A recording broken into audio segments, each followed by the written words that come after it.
समान है तो उसकी संस्कृति हिंदू कैसे हो सकती है? लेकिन यही तो संघ का मूल विचार है, एक रूपता, समान संस्कृति और एक धार्मिक झुकाव। और यहीं से डर शुरू होता है, क्योंकि सेकुलरिज्म कहता है कि राज और धर्म अलग अलग हो, लेकिन जब राज्य किसी एक धर्म की तरफ झुकने लगे तो बाकी धर्मों को डर लगने लगता है। अब आप सोचिए, अगर संविधान से सेकुलर हट गया तो क्या गारंटी है कि कल को स्कूलों में एक ही धर्म की प्रार्थना ना शुरू हो जाए? क्या गारंटी है कि सरकारी दफ्तरों में धार्मिक भेदभाव ना हो? क्या गारंटी है कि कानून सबके लिए बराबर होंगे? और सबसे बड़ी बात तो ये कि क्या हम गांधी, नेहरू, अंबेडकर के सपने का भारत छोड़ देंगे? अब कुछ लोग कहेंगे कि सेकुलरिज्म तो वोट बैंक की राजनीति बन चुका है। हाँ, ये बात कुछ हद तक सही है। कई पार्टियों ने सेकुलर शब्द का इस्तेमाल सिर्फ चुनाव जीतने के लिए किया है, लेकिन इसका मतलब ये नहीं कि इस शब्द को ही मिटा दिया जाए। क्या हम किसी चीज का गलत इस्तेमाल होने पर उसे ही हटा देते हैं? फॉर एग्जाम्पल, अगर कोई कानून का दुरुपयोग करे तो क्या हम कानून को ही खत्म कर दें?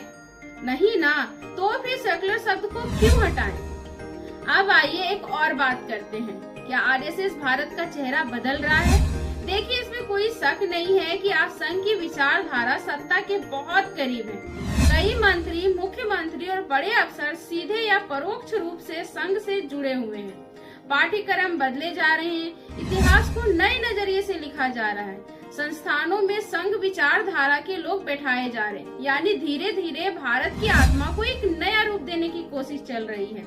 लेकिन भारत सिर्फ सत्ता का प्रोजेक्ट नहीं है, भारत हम सबकी साझी विरासत है। यहाँ कबीर भी है, कलाम भी, यहाँ तुलसी भी है, गुरु नानक भी।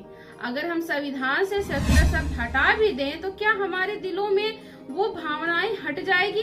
क्या आप किसी को उसकी पूजा करने से रोक पाएंगे? क्या आप अपने दोस्तों को धर्म के नाम पर तोड़ पाएंगे? नहीं, क्योंकि भारत कागजों पर नहीं, हमारे रिश्तों में जिंदा है। तो दोस्तों, ये बहस जरूरी है।